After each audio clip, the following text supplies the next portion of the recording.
Hello guys, কেমন আছো সবাই? আশা করি সবাই খুব ভালো আছো। র্যান্ডম ভিডিও চ্যানেলে আজকে আমরা একটা ক্লাসিক সাইফাই সিনেমা সম্পর্কে জানবো, যে সিনেমাটির নাম হচ্ছে দ্য ফিফথ এলিমেন্ট। আর এই সিনেমাটি সম্পর্কে একটা কথা না বললেই নয়, এই সিনেমাটি রিলিজ পেয়েছিল হচ্ছে 1997 সালে, মানে আজ থেকে মোটামুটি প্রায় 30 বছর আগে। এবং ওই সময় এই সিনেমাটি এত ব্যয়বহুল খরচে তৈরি করা হয়েছিল। আর আরেকটা কথা না বললেই নয়, এখন ভিএফএক্স আছে বা কম্পিউটার গ্রাফিক্সের মাধ্যমে অনেক অবাস্তব জিনিসই দেখানো সম্ভব গ্রিন স্ক্রিনে। বাট ওই সময়ে ওরা এই সিনেমা তৈরি করার জন্য তোমার একেবারে এলিয়েন বডি তৈরি করেছিল, মানে এলিয়েন শহর তৈরি করেছিল, মানে অনেক ঝামেলা করে এই সিনেমাটা তৈরি করা হয়েছিল। আর এ কারণে ওই সিনেমাটি ওই সময় ব্যাপক সাড়া ফেলে এবং ওই সময়ের একটা বক্স অফিস হিট সিনেমা ছিল। আর তাছাড়া এই সিনেমার যে নায়ক, যার নাম হচ্ছে ব্রুস উইলিস, সে কিন্তু হলিউডের এক সময় ব্যাপক জনপ্রিয় নায়ক ছিলেন। নতুন প্রজন্মের যারা আছে তারা হয়তো ব্রুস উইলিসকে চিনবে না, বাট এক সময় ব্রুস উইলিস মানে মনে করো যে কি বলবো, 70-80 দশকে ব্রুস উইলিস ছিল হচ্ছে পুরো দুনিয়ার সেনসেশন ইয়ং মেয়েদের কাছে। আর এই সিনেমার যে একজন নায়িকা রয়েছে যার নাম হচ্ছে মিলা, যে হচ্ছে আর কি ইউক্রেনিয়ান বংশোদ্ভূত আমেরিকান নায়িকা, এ আমার ছোটবেলার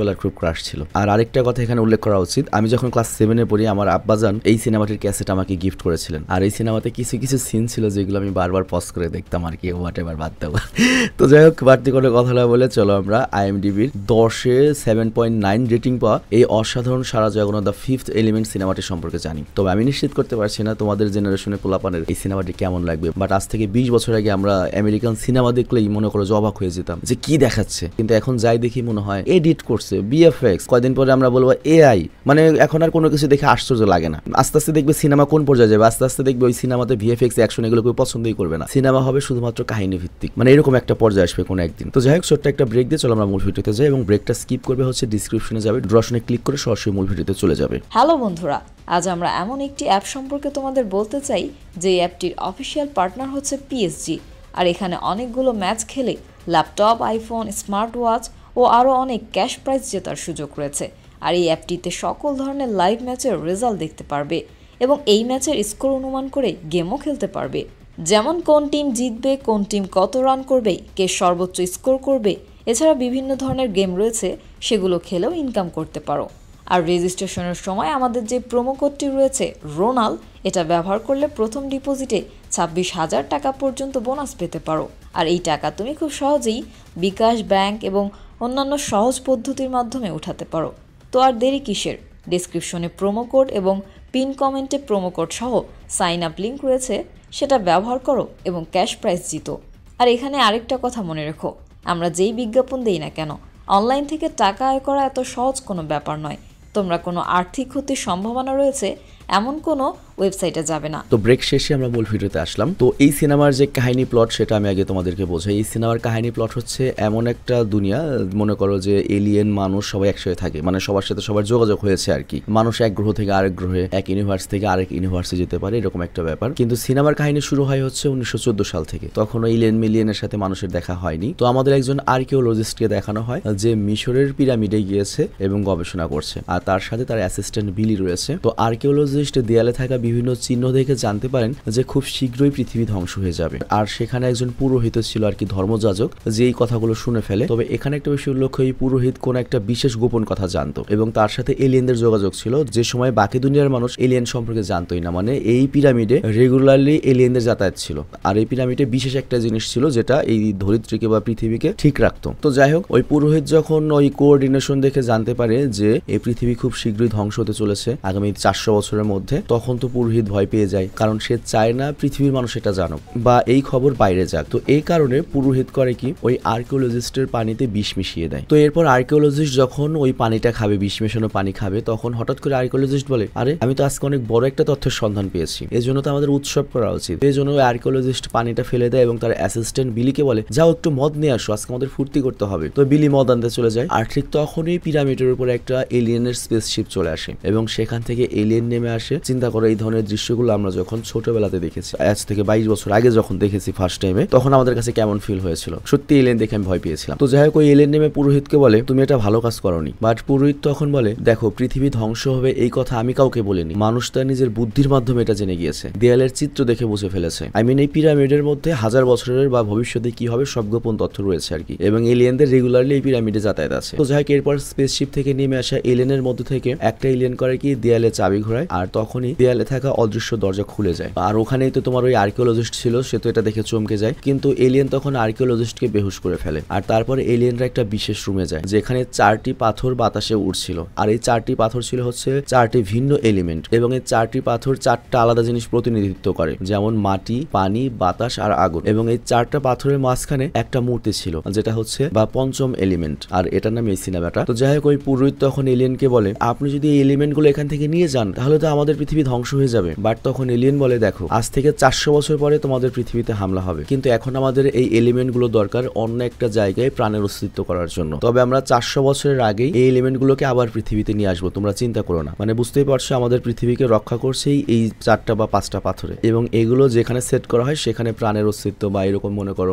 মাটি, বাতাস, আগুন, পানি ওগুলো তৈরি হয় আর কি। তো যাই হোক, তখন সেখানে আর্কিওলজিস্টের অ্যাসিস্ট্যান্ট বিলি চলে আসে, যে আর কি মদান্তে গিয়েছিল, এবং সেই এলিয়েন দেখে তো ভয় পেয়ে যায়, এবং সে করে কি তার হাতে থাকা গানটা ওদের দিকে তাক করে। বাট তখন পুরোহিত ওই অ্যাসিস্ট্যান্টকে এসব করতে বারণ করে, কিন্তু বিলি এত ভয় পেয়ে গিয়েছিল যে ভুলবশত তার হাতে থাকা গানটা থেকে গুলি বের হয়, এবং গুলিটা এমন জায়গায় লাগে যে কারণে ওই পাথরের বানানো দরজা বন্ধ হতে থাকে। এবং লাস্ট যে এলিয়েনটা ছিল সে বুঝতে পারে আমি তো এখানে ফেসে গেলাম, মানে বাকি সব এলিয়েনরা তো ওখান থেকে এলিমেন্ট নিয়ে চলে গিয়েছে, বাট লিডার এখনো এই পুরোহিতের সাথে কথা বলার জন্য রয়ে গিয়েছিল। তো ওই লিডার এলিয়েনটা এখানে আটকে যায়। তবে আটকে যাওয়ার আগে সেই এলিয়েনটা করে কি পুরোহিতকে সেই চাবিটা দিয়ে যায় যেটা দিয়ে সেই দরজাটা খুলেছিল।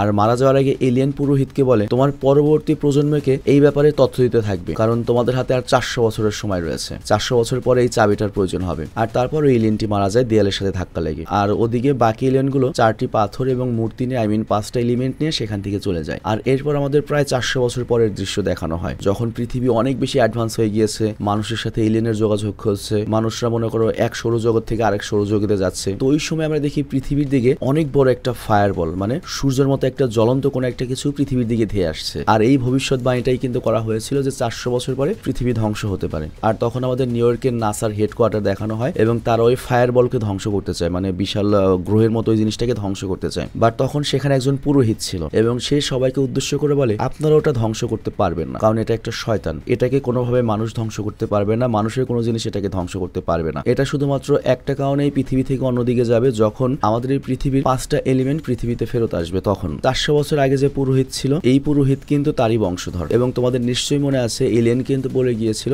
যে তোমার পরবর্তী প্রজন্মকে এই তথ্য এবং এই চাবিটা দিয়ে যাবে। তো যাই হোক, প্রেসিডেন্ট তো পুরোহিতের কথা বিশ্বাস করে না, আর এই কারণে সে তার একটা মনে করো আর্মি স্পেসশিপ ফায়ারবলের দিকে পাঠায়। এবং মানুষরা ভাবছে যে ওই ফায়ারবল বা ওই গ্রহের মধ্যে অবশ্যই কোনো ক্রিয়েচার রয়েছে বা কোনো প্রাণী রয়েছে, আর এই কারণে তারা ফায়ারবলের সাথে কন্ট্যাক্ট করার চেষ্টা করে, কিন্তু কোনো প্রত্যুত্তর পায় না। তো এরপর প্রেসিডেন্টের নির্দেশে ওই স্পেসশিপ থেকে ফায়ারবলে হামলা চালানো হয়, কিন্তু যখন ওই স্পেসশিপ থেকে নিউক্লিয়ার বোম ছোড়া হয় তখন দেখা যায় ওই বোমটা ফাটার পরে ফায়ারবলের পরিমাণ আরো বড় হয়ে যায়, এবং ওই ফায়ারবলটা স্পেসশিপকেই গ্রাস করে ধ্বংস করে ফেলে। আর এরপর আমরা মহাকাশে সেই এলিয়েনদের দেখতে পাই যাদেরকে আমরা 400 বছর আগে দেখেছিলাম, যে পৃথিবী থেকে ওই 5টা এলিমেন্ট নিয়ে গিয়েছিল। তো তারা মূলত এখন পৃথিবীতে আসছে এলিমেন্টগুলো আবার সেট করানোর জন্য, যাতে ওই ফায়ারবলটাকে আটকানো যায়। কিন্তু তখনই আমরা দেখি ছোট ছোট কিছু অ্যাটাক স্পেসশিপ ওই এলিয়েন স্পেসশিপের উপর হামলা করে, যার ফলে ওই এলিয়েন স্পেসশিপ সম্পূর্ণরূপে ধ্বংস হয়ে যায় এবং সব ভালো এলিয়েনগুলো মারা যায়। মানে এগুলো মূলত ভালো এলিয়েন, এবং তাদের দায়িত্বই হচ্ছে বিভিন্ন গ্রহে আর কি প্রাণের সঞ্চার করা। আর যে ক্রিয়েচাররা বা যে এলিয়েনরা ওই ভালো এলিয়েনদের স্পেসশিপ ধ্বংস করে দিয়েছে, তারা করে কি এরপর তাদের যে লিডার তার কাছে যায়, তার নাম হচ্ছে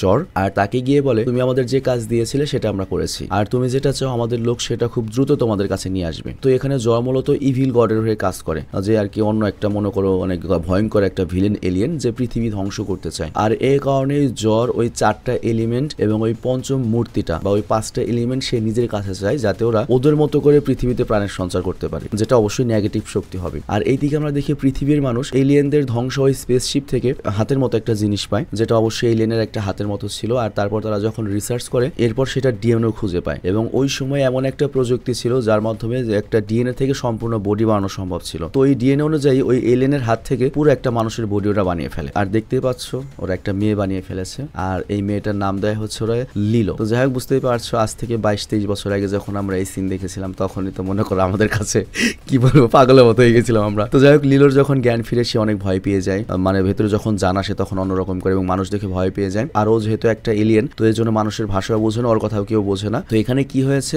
ওখানে যে এলিয়েনের ডিএনএ সেটা থেকে জাস্ট একটা মানুষ তৈরি হয়ে গিয়েছে, মানে সেম এলিয়েনটা এখন মনে করো মানুষ বা এই ধরনের কোনো একটা কিছু, মানে মানুষের শরীর হলো সে পৃথিবীর কেউ না। তো এরপর আর্মি জেনারেল করে কি লিলোর সাথে কথা বলতে এগিয়ে যায়, কিন্তু লিলো তখন করে কি কাচের গ্লাস ভেঙে জেনারেলের উপর হামলা করে সেখান থেকে পালিয়ে যায়। আর লিলো যখন সেখান সেখান থেকে বের হয় তখন আমাদের দেখানো হয় যে এই পৃথিবী কত অ্যাডভান্স হয়ে গিয়েছে, চারিদিকে উড়ন্ত গাড়ি, হাইটেক সিটি। কিন্তু পুলিশ ধরে ফেলার আগেই লিলো করে কি উপর থেকে নিচে লাফ দেয়, আর লিলো নিচে থাকা একটা ট্যাক্সির উপরে পড়ে এবং এই ট্যাক্সি ড্রাইভারের নাম হচ্ছে করবিন, আর সে হচ্ছে আমাদের ব্রুস উইলিস, এই সিনেমার নায়ক। তো যাই হোক, এখানে লিলো করবিনকে বোঝায় যে তুমি আমাকে বাঁচাও। তো করবিন লিলোকে বাঁচানোর জন্য তার স্পেশাল উড়ন্ত ট্যাক্সিটাকে নিচের দিকে নিয়ে যায় এবং লিলোকে পুলিশের হাত থেকে বাঁচায়। আর জ্ঞান হারানোর আগে লিলো করবিনকে পুরোহিত উইডোর কথা বলে, আর তাই করবিন কলে কি লিলোকে পুরোহিত উইডোর কাছে নিয়ে যায়। আর উইডো যখন লিলোকে চেক করে তখন লিলোর শরীরে একটা বিশেষ চিহ্ন দেখতে পায়, আর এটা দেখে তো উইডো পুরো চমকে যায় এবং উইডো বলে এইটাই তো সেই পঞ্চম এলিমেন্ট, মানে লিলো হচ্ছে আমরা 400 বছর আগে যে মূর্তিটা দেখেছিলাম সেই মূর্তিটাই মনে করে এখন লিলো, যেটাকে আজ থেকে প্রায় 400 বছর আগে এলিয়েনরা তাদের প্ল্যানেটে নিয়ে গিয়েছিল। তো সেই মূর্তিটার ধ্বংস অবশেষ থেকেই মূলত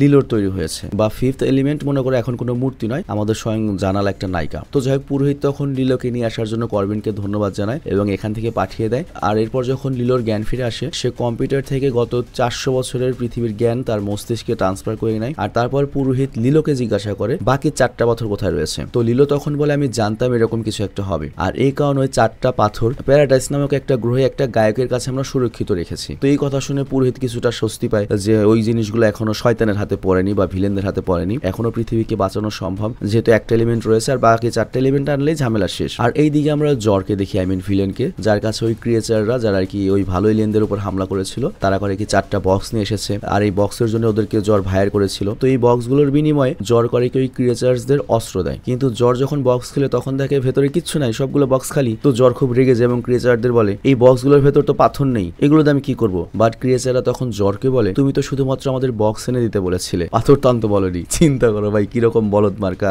এলিয়েন এগুলো। তো জ্বর তখন রেগে যায় এবং সেখান থেকে বাইরে বের হয়ে আসে। আর তখন ওই এলিয়েন করে কি তাদের হাতে থাকা যে অস্ত্র রয়েছে সেটার লাল বাটনে চাপ দিলেই সেটা ব্লাস্ট হয়ে যায়। তো অ্যাকচুয়ালি জ্বর মূলত ওই ক্রিয়েচারদের মারার জন্যই ওই অস্ত্রটা দিয়েছিল এবং এটা বলেনি যে লাল বাটনে চাপলে ওরা মারা পড়বে, মানে ব্লাস্ট হবে। আর এই কারণে ওই এলিয়েনটা ওই অস্ত্র চেক করতে গিয়ে মারা গিয়েছে। আর অন্যদিকে আমরা পৃথিবীর আর্মির জেনারেলকে দেখতে পাই এবং জেনারেল তখন প্রেসিডেন্টের কাছে যায় এবং বলে ওই স্পেসশিপে এলিয়েনরা শুধুমাত্র পঞ্চম এলিমেন্ট নিয়ে আসছিল, কিন্তু বাকি 4টা পাথর ওই স্পেসশিপে ছিল না, তারা জানতো তাদের উপর হামলা হতে পারে। তো এর জন্য এলিয়েনরা ওই 4টা পাথর প্যারাডাইস নামক একটা গ্রহে একটা সিঙ্গারের কাছে সুরক্ষিত রেখেছে। তো প্রেসিডেন্ট এই কথা শুনে জেনারেলকে বলে এই ব্যাপারে আর কেউ যেন জানতে না পারে এবং এমন একজনকে ওই প্যারাডাইস প্ল্যানেটে পাঠাও যে ওই সিঙ্গারের কাছ থেকে ওই 4টা পাথর সুরক্ষিতভাবে নিয়ে আসবে পৃথিবীতে। কিন্তু জেনারেল আর প্রেসিডেন্টের কথাগুলো জ্বরের একটা সাথী শুনে ফেলে, কারণ সে একটা তেলাপোকার মধ্যে বিশেষ একটা ডিভাইস লাগিয়ে ওদের ওখানে পাঠিয়ে দিয়েছিল। তো এর মানে এখন জ্বরও জানে যে ওই 4টা পাথর কোথায় লুকিয়ে রাখা হয়েছে। আর এরপর আমরা দেখি জেনারেল করে কি ওই ট্যাক্সি ড্রাইভার করবিনের বাড়িতে যায় এবং বলে দেখো আমি তোমার নামে 2টো টিকিট বুক করেছি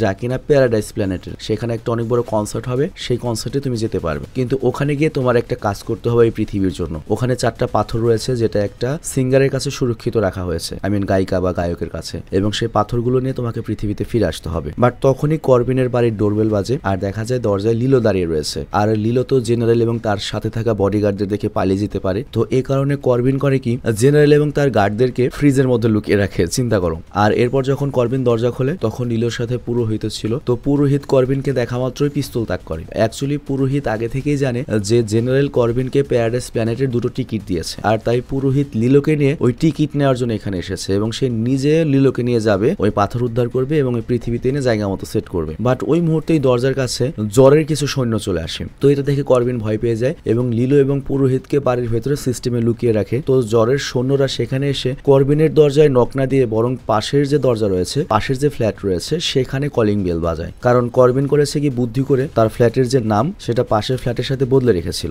তো এই জন্য যেটা হয় জ্বরের লোকেরা বা জ্বরের সৈন্যরা করবিন মনে করে পাশের ফ্ল্যাটের একটা ছেলেকে ধরে নিয়ে যায়, কিন্তু তখনই সেখানে কিছু ক্রিয়েচার আসে যে ক্রিয়েচার আগে জ্বরের জন্য কাজ করেছিল কিন্তু এখন তোরা শত্রু হয়ে গিয়েছে। ওরা করে কি জ্বরের সৈন্যদের উপর হামলা করে এবং ওই ছেলেটিকে নিজেদের সাথে করে নিয়ে যায়। তো এখানে কি হয়েছে, ওই ক্রিয়েচারও এখন ওই 4টা পাথর পেতে চায়, কারণ জ্বর তাদের সাথে প্রতারণা করেছে, তাদের সাথীদেরকে মেরেছে, আর এই কারণে ওরা এই পাথরগুলো কবজা করবে। তো যাই হোক ওই ক্রিয়েচার বা এলিয়েন গুলো ওই ছেলেটিকে করবিন ভেবে জ্বরের সৈন্যদের কাছ থেকে ছিনিয়ে নিয়ে যায় সাথে। আর এই দিকে করবিন করে কি বাড়ির ভেতরে লুকিয়ে রাখা পুরোহিত এবং লিলোকে বের করে, কিন্তু তখনই হঠাৎ করে পুরোহিত করে কি পেছন থেকে করবিনের উপর হামলা করে এবং ওর যে প্যারাডাইস প্ল্যানেটের 2টো টিকিট জেনারেল দিয়েছিল সেগুলো নিয়ে ওখান থেকে চলে যায়। তো করবিনের যখন জ্ঞান ফেরে তখন ওর মনে পড়ে আরে ফ্রিজে আমি জেনারেলকে লুকিয়ে রেখেছিলাম, কিন্তু এরপর যখন ফ্রিজ খোলা হয় দেখা যায় যে জেনারেল তো ফ্রিজে পুরো একেবারে জমে বরফ হয়ে গিয়েছে, তবে মারা যায়নি, তাকে আমরা পরেও দেখবো। তো যাই হোক এরপর করবিন করে কি জেনারেলকে সেখানেই বাইরে ফেলে ওই স্থানে যায় যেখান থেকে প্যারাডাইস প্ল্যানেটের উদ্দেশ্যে একটা স্পেসশিপ যাবে। তো সেখানে গেলে দেখা যায় যে পুরোহিতের ছেলে মানে পরবর্তী বংশধর, পরবর্তী প্রজন্ম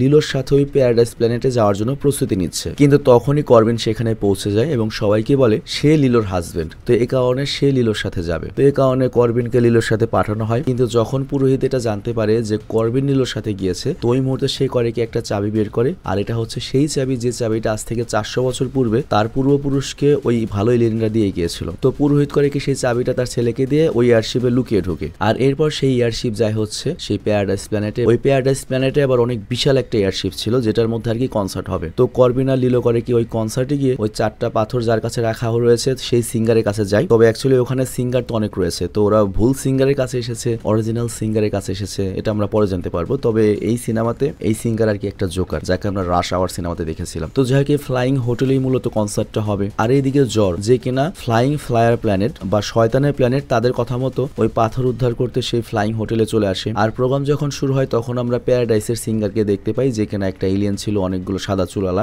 আর পারফর্ম শুরু হলে দেখা যায় সেই ক্রিয়েচার্স এলিয়েন গুলো যারা জ্বরের উপর প্রতিশোধ নিতে চায়, ওরা তো জানে জ্বর এখানে আসবে পাথর নিতে। তো আগে করে কি সেই সিঙ্গারের রুমে গিয়ে পাথর খুঁজতে শুরু করে এবং ক্রিয়েচার অনেক খোঁজাখুঁজি করার পরে সিঙ্গারের রুমে পাথরের বক্স পেয়েও যায়। বা ঠিক ওই মুহূর্তে লিলো সেখানে চলে আসে এবং ওদের উপর হামলা করে এবং ওদের কাছ থেকে পাথরের বক্সটা ছিনিয়ে সেখান থেকে পালিয়ে যাওয়ার চেষ্টা করে। কিন্তু লিলোর সামনে তখন জ্বর চলে আসে এবং ওকে গান পয়েন্টে রাখে। বাট ওই মুহূর্তে লিলো করে কি জ্বরের দিকে বক্সটা ছুঁড়ে পালানোর চেষ্টা করে, কিন্তু জ্বরের লোকজন তখন লিলোর উপরে এলোপাথারি গুলি চালায়। আর যদিও এখানে লিলো পালাতে সক্ষম হয়, কিন্তু গুলি লাগার কারণে লিলো গুরুতর আহত হয়ে যায়। আর এইদিকে ক্রিয়েচার্সদের দেখানো হয় যারা ওই প্রোগ্রামের চারিদিকে হামলা করতে শুরু করে। আর এই হামলায় ওই মেয়ে এলিয়েন সিঙ্গারটি গুলিবিদ্ধ হয়। আর তখন করবিন দৌড়ে যায় ওই সিঙ্গারের কাছে। আর ওই সিঙ্গার যখন মৃত্যুর দ্বার প্রান্তে ছিল তখন ওই সিঙ্গার করবিনকে বলে লিলো আহত হয়েছে। আর ওকে দেখে আমি বুঝতে পেরেছি ওই হচ্ছে 5 নম্বর এলিমেন্ট। আর তোমাকে লিলোকে নিয়ে দ্রুত পিরামিডে যেতে হবে, ও বাঁচা থাকতে যেতে হবে। আর বাকি যে 4টা পাথর তোমার দরকার, বাকি যে 4টা এলিমেন্ট দরকার, ওটা আমার পেটের ভেতরে লুকানো রয়েছে, যাতে কি ওটা না চুরি করতে পারে, এই জন্য ওটা আমি পেটের ভেতরে রেখেছি। আর এই কথা বলার সাথে সাথে সিঙ্গারের মৃত্যু হয়ে যায়। আর তারপর করবিন করে কি ওই সিঙ্গারের পেটের ভেতর থেকে 4টা পাথর বের করে নেয়। আর তারপর আমরা আবারও জ্বরকে দেখি। আর ওই ভিলেন জ্বর করে কি ফ্লাইং হোটেলে মানে ওই বিশাল হোটেলে বোম ফিট করে বক্স নিয়ে তার নিজের এয়ারক্রাফটে ফিরে যায়। কিন্তু সে যখন বক্স খোলে বক্সের ভেতর আবারও পাথর ছিল না। তো এইবার মনে করে যে দুঃখে হেসে দেয় এবং পাথর নেওয়ার জন্য আবারও করে কি ওই ফ্লাইং হোটেলে যায়। বাট ওই ফ্লাইং হোটেলে তো নিজেই বোম লাগিয়ে রেখেছে, যে কোনো সময় মারা পড়তে পারে। আর এবার কি হবে, ওই বোমটা তো অবশ্যই ও মনে করে ডিঅ্যাক্টিভেট করবে। আর এইদিকে করবিন আর লিলোর সাথে যে একটা সঙ্গী রয়েছে, আর মিন যাদের ওরা সিঙ্গার মনে করেছিল, যার কাছে ওই পাথর থাকতে পারে, ভুয়া সিঙ্গার আর কি, ও দেখে ফেলে যে ফ্লাইং হোটেলে বোমা লাগানো হয়েছে এবং এই কথা সবাইকে বলে দেয়। আর এই কারণে পুরো হোটেলে হইচই শুরু হয়ে যায়। আর তখন করবিন করে কি অনেকগুলো ক্রিয়েচারকে মেরে সামনে এগিয়ে যায়। আর তারপর করবিন পৌঁছে যায় সেখানে যেখানে পুরোহিতকে এই ক্রিয়েচারদের লিডাররা আটকে রেখেছে। তো করবিন এখানে বাড়তি কোনো কথা বলে না, সে ডাইরেক্ট করে কি ওই ক্রিয়েচারদের লিডারকে গুলি করে মেরে ফেলে। আর এটা দেখে বাকি সব ক্রিয়েচাররা ভয় পেয়ে যায়। আর তারপর করবিন আহত লিলো এবং পুরোহিতকে সাথে নিয়ে একটা ফ্লাইং অবজেক্ট একটা ছোট স্পেসশিপের কাছে যায়। আবার এই দিকে জ্বর করে কি তার লাগানো বোমাটা ডিফিউজ করে যাতে হোটেলটা ব্লাস্ট না হয়, ও পাথর খুঁজতে পারে। কিন্তু এখানে আবার ওই ক্রিয়েচার যে এলিয়েন গুলো রয়েছে ওরা আবার এই হোটেলে আরেকটা বোম লাগিয়ে রেখেছিল, যে কারণে ফ্লাইং হোটেলটা সম্পূর্ণ রকমের ব্লাস্ট হয়ে যায় এবং ধ্বংস হয়ে যায়। এবং এর সাথে এখানে যত মানুষ ছিল সবাই মারা পড়ে এবং ভিলেন জ্বরও মারা পড়ে। কিন্তু করবিন এবং তার সঙ্গীরা অল্পের জন্য ওই স্পেসশিপ নিয়ে হোটেল থেকে বেরোতে সমর্থ হয়। আর তারপর আমরা দেখি করবিন, পুরোহিত এবং লিলো আর ওই 4 পাথর নিয়ে সেই পিরামিডে আসে, যেখানে আজ থেকে 400 বছর আগে ওই পঞ্চম এলিমেন্ট গুলো ছিল। তো তারা করে কি লিলোকে সেই মূর্তির স্থানে রাখে আর বাকি 4টা পাথর 4 জায়গায় রাখে। কিন্তু এতে কিছুই হয় না, মানে এই জায়গাটা অ্যাক্টিভেট হয় না। আর তখন পুরোহিতের হঠাৎ করে মনে পড়ে এই 4টা পাথর তো 4টা জিনিসকে রিপ্রেজেন্ট করে, একটা হচ্ছে মাটি, বাতাস, আগুন, পানি। তো এই কারণে করবিন করে কি একটা পাথরে ফু দেয়, মানে বাতাস, আর এই কারণে সেই পাথরটা অ্যাক্টিভেট হয়। আর পুরোহিত করে কি একটা পাথরের উপরে ঘামের পানি ফেলে, এই কারণে সেটাও অ্যাক্টিভেট হয়ে যায়। আর তারপর পুরোহিতের ছেলে করে কি একটা পাথরের উপরে মাটি দেয়, আর এর ফলে ওটাও অ্যাক্টিভেট হয়। কিন্তু লাস্ট যে পাথরটা রয়েছে সেটা অ্যাক্টিভেট করার জন্য আগুনের প্রয়োজন ছিল। আর সৌভাগ্যবশত করবিনের কাছে একটা ম্যাচ বক্স ছিল আর তাতে একটা ম্যাচেরই কাঠি ছিল। তো করবিন খুব সহজে সেই কাঠিতে আগুন জ্বালিয়ে সেই পাথরের উপর যখন দেয় সেই পাথরটাও অ্যাক্টিভেট হয়ে যায়। আর এই পুরো জায়গাটা অ্যাক্টিভেট হওয়ার পরে লিলোর শরীর থেকে অনেক দ্রুত একটা অনেক শক্তিশালী আলোক রশ্মি বের হয় এবং সেই আলোক রশ্মি পৃথিবীর দিকে ধেয়ে আসা সেই শয়তানের যে আগুনের গোলার প্ল্যানেট ছিল সেটার পাওয়ার ধ্বংস করে ফেলে এবং ওটাকে একবারে ফ্রিজ করে দেয়।